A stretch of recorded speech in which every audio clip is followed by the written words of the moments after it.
This is the Late Round Podcast with your host, JJ Zacharisa.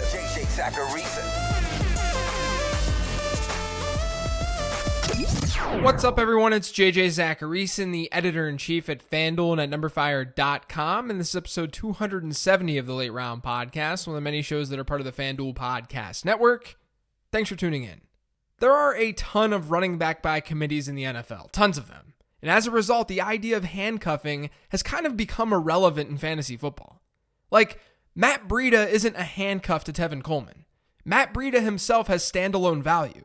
To me, and this may change depending on who you ask, but to me, a handcuff is a running back who's a backup and doesn't have much value unless an injury occurs.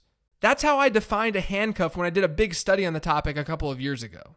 They were backup running backs taken later in drafts who were backups to top 12 picks. Otherwise, they were basically part of a committee. Now, with this movement to committees, there's been a lot of talk about capturing backfields when you're drafting in fantasy football. And it's not even always committee-driven either. Todd Gurley is someone who people seem to believe that if you draft him, then you need to get Darrell Henderson too. You need to spend a mid-round pick on Henderson if you get Todd Gurley. And I couldn't disagree with that more. I do think the Ezekiel Elliott and Melvin Gordon situations are a little bit different because you at least know that if they miss time, they're missing time at the start of the year. So you can just slot in a Tony Pollard or an Austin Eckler in your running back slot and cross your fingers that they produce. But I'd also argue that if you're feeling that worried about Ezekiel Elliott that you reach really, really far for Tony Pollard, then you probably shouldn't be drafting him 4th overall. But that's a slightly different discussion. Here's my issue with the Gurley and Henderson example specifically. I understand the logic behind it, but I highly doubt it's ever going to be super clean. As in, we don't know if Todd Gurley's lowered workload means that he'll miss entire games or that he'll not see as many touches in a single game.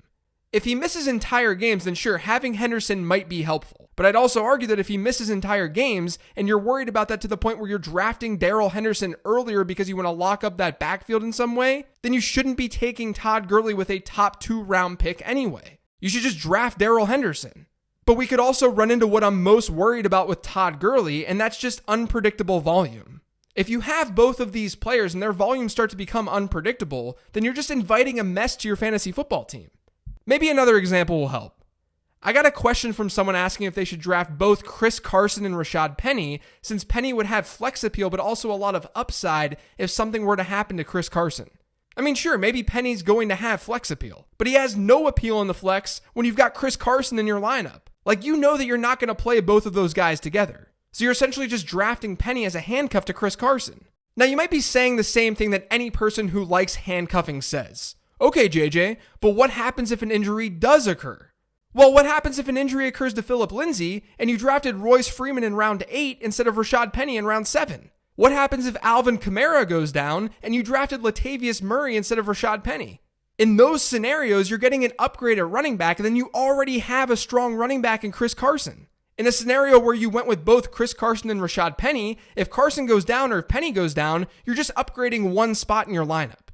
We've got to get this scared way of playing fantasy football out of our heads, because that scared way has a cost associated with it. You're holding a roster spot for someone who won't ever have a spot in your starting lineup.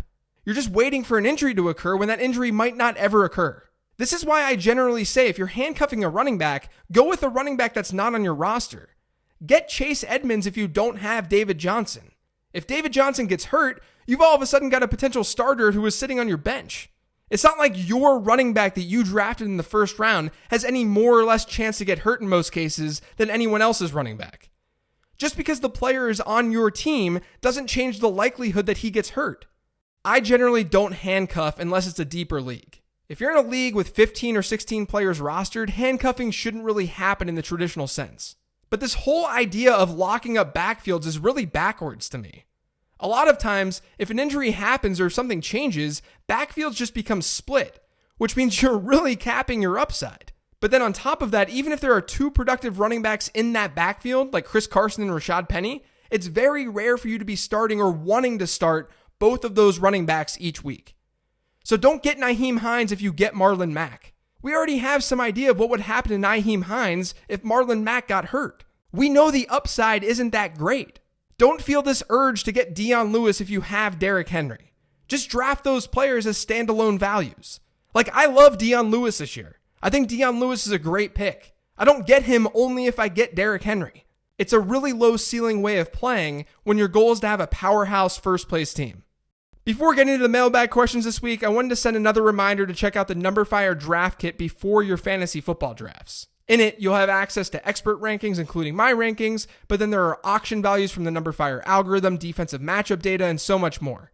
And you can customize the draft kit to fit your league settings to make sure you're getting the most accurate projections and rankings possible. Late Round Podcast listeners can use promo code CHAMPION to get your first month of premium for just $9.99. Again, that's promo code CHAMPION.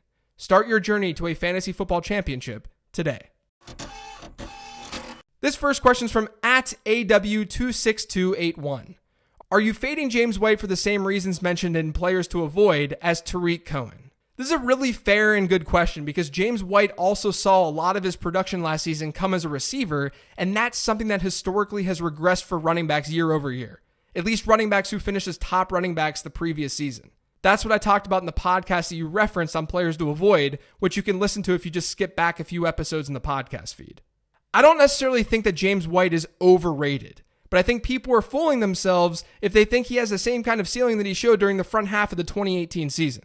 White had some unsustainable touchdown production to kick off last year.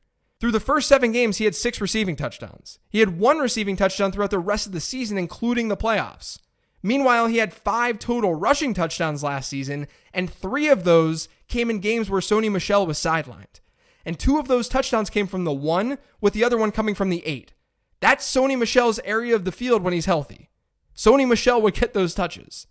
So can James White provide some sort of floor in PPR formats this year? Sure. But I think you have to at least have some worry about what the ceiling looks like with Sony Michel in the mix, and with Sony Michel reportedly doing more receiving work at camp. And then they also drafted Damian Harris. I like White more than Cohen because we've got a history of New England really utilizing and targeting their running backs out of the backfield. He's got a more sustainable target share. But he's in a position more where he can just reach his ADP, but likely not far exceed it without some sort of injury. This next question is from @LiveLoveFantasy. At what point do you consider strength of schedule in drafting players? I consider everything, and that includes strength of schedule. I just don't look at strength of schedule from the perspective of this is how many fantasy points this team gave up to wide receivers last year, because those types of numbers aren't very sticky. I'd rather look at it from the perspective of game flow, or even utilizing different websites' front 7 and secondary rankings like Pro Football Focus, where there's some sort of process, where they're not just ranking based on what happened last year. And when I talk about game flow, I'm talking about projected win totals. You can go to FanDuel Sportsbook and look at all the win totals for every NFL team and then match that to their schedule. And you can see which teams have strong strength of schedules and weak strength of schedules. So strength of schedule matters to some degree for me. It won't move the needle a ton because situation and player talent matters a lot more, but it's not something that I just ignore. This next question is from @TimeToPivot. Hey JJ, love the show. You don't have to say thanks. Thanks. I keep hearing a lot of analysts say, I'll go 0 RB or wide receiver heavy if I pick towards the end of the round. But based on just previous year's data with Bell, DJ, and Fournette, doesn't it make sense to draft wide receiver regardless of spot? So I think there's a misunderstanding between bust rates and expected value when it comes to fantasy football. Bust rates are more binary in that they say this player worked out or this player didn't work out. And from that perspective, wide receivers are the safer pick. But expected value is a little bit different. It says, here's how many points we can expect from this player at this ADP, given how players at his position have performed historically. And when you think of things that way, the difference between a running back and a wide receiver narrows a bit. From my research, the edge still goes to wide receivers, but it's a lot closer than looking at it in that binary bust rate way. Now, I would take this a step further and say that elite running backs, if you have an elite running back, those are the most valuable players in fantasy football. They give you the biggest edge at a position that's in high demand. So if you can get one, then you're in great shape. If you had Todd Gurley last year, congratulations. And over the last decade plus, those elite running backs are almost always found in the early rounds. You have to spend money to make money. That's how these running backs work. But this is also a big reason why if I'm in a position to get a running back who's projected to be a truly elite player, a true difference maker, I'll take him, and then I'll generally go wide receiver heavy after that if it's in a full PPR format where I'm starting plenty of wide receivers. The problem with drafts this year is that it's hard to feel confident about those true difference makers outside of maybe 3, 4, or 5 running backs. And you get those players at the top of your draft. I'm talking about Saquon Barkley, Alvin Kamara, Christian McCaffrey. If your plan is to go wide receiver heavy after getting someone like Alvin Kamara, you run the risk of there being a big drop in tier after like Mike Evans gets picked in the second round. So you're almost forced to go running back with one of your next picks. So it's a tough season. It's a tough season to sort of mix and match different running backs and wide receivers in the early rounds. This season is really easy to sell a running back heavy draft if you're in the front half of drafts and a wide receiver heavy draft if you're in the back half. But I wouldn't just look at last year's bust rates and say, this is why you don't go running back early. There's a lot more depth to that type of analysis. This next one's from @Pawnee or Bust. What offenses do you want pieces of this season? What offenses are you avoiding? Thanks, JJ. You're the man. Hey, thanks. So I think we all want similar offenses. Like we want a piece of the Browns, a piece of the Packers, a piece of the Saints, a piece of the Chiefs. We want those good offenses that we know are likely to be good.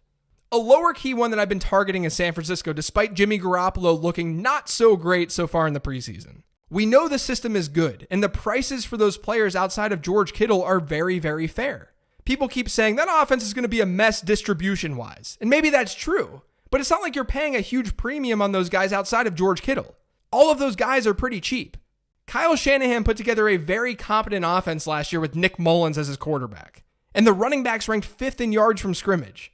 It's a worthy value offense, in my opinion, knowing that things can go south, but that's why these guys are priced the way they're priced. And Arizona is another offense that I'm buying.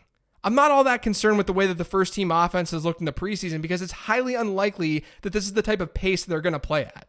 I've talked about them all offseason, but there should be lots of volume there, and it means that Larry Fitzgerald, Christian Kirk, and potentially another wideout are going to be fantasy relevant. They're worth drafting given their cost. Carolina's another offense who I think is a little bit lower key, and then there's Tampa Bay. I mean, Tampa Bay is going to likely support 2 really good wide receivers and potentially an elite tight end. You have to like what that offense could look like with Bruce Arians there. On the other side of things, I just don't want to deal with players from Washington or Miami for the most part. The ceiling just doesn't seem to be there. Now, Darius Geis's price has dropped enough to where I'm comfortable taking him now because of the potential of him as a player. And I love Jordan Reed's price given his potential volume in that offense. But outside of those 2 players, I just really don't want to rely on players in either of those offenses. This next question is from @JimmyClawson4. Favorite dart throw? Madison, Justice Hill, Damian Harris, Darwin Thompson? Thanks. Yeah, so actually Justice Hill and Darwin Thompson are my go-tos this year. I've been on Hill pretty much since he was drafted, so you guys know where I stand there. And with Thompson, he's just kind of grown on me. He's looked good in the preseason, and I think his style of play fits in Andy Reid's scheme. Like I said earlier this week, I don't think Damian Williams just straight up loses his job without an injury, but Thompson is a really good risk-reward pick given his ADP right now. So I like those 2 the most, I think. But I'm sure that you can find other players that I like late by listening to some of the podcasts that I've done over the last couple of months. This next question says, this year I've joined a few typical redraft leagues after many seasons of strictly playing Dynasty. After several mock drafts, I'm having a hard time accepting when to jump ship on the ADP best player available strategy. Rounds 1 to 6 go chalk, but in round 7, my dynasty alarm goes off and I start reaching for my guys. Am I overdrafting too early at this point? Leaving solid roster depth potential on the board? When is an appropriate time to load up on the upside players I prefer, regardless of rankings or ADP? Honestly, it just depends who you're reaching for and whether or not it makes sense. If you're grabbing running backs and wide receivers that you like and fear that they won't be there the following round, that's totally acceptable. That's exactly when you should reach. Sometimes it looks bad to do that if you're drafting at the turn because you have to wait so long before that next pick, but that's why you're reaching.